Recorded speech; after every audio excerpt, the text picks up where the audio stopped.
La situazione è abbastanza complessa. Innanzitutto la Corte Costituzionale ha stabilito che la competenza in materia legislativa ce l'hanno le regioni e non lo Stato. Questo ha rivoluzionato tutto quello che nel Veneto è accaduto in questi tempi. Praticamente è stato annullato tutto ciò che è stato fatto perché nel Veneto non è stata applicata una legge specifica e quindi sono ritornate in vita anche le comunità montane che sono state soppresse.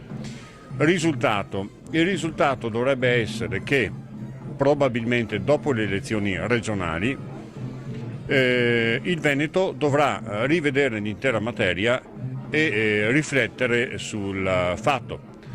Al di là del pensiero di quello che succede in Italia al legislatore nazionale. A me sembra che nel Veneto ci siano i presupposti per i quali le comunità montane che hanno una forte presenza in montagna, di popolazione, oltre che di territorio, possano sussistere, anche perché hanno una storia di lavori, di attività, di opere insomma, che è assolutamente significativa. L'attesa è in questo senso. Purtroppo finché stiamo attendendo ci stanno soffocando perché non ci stanno dando i mezzi per sopravvivere.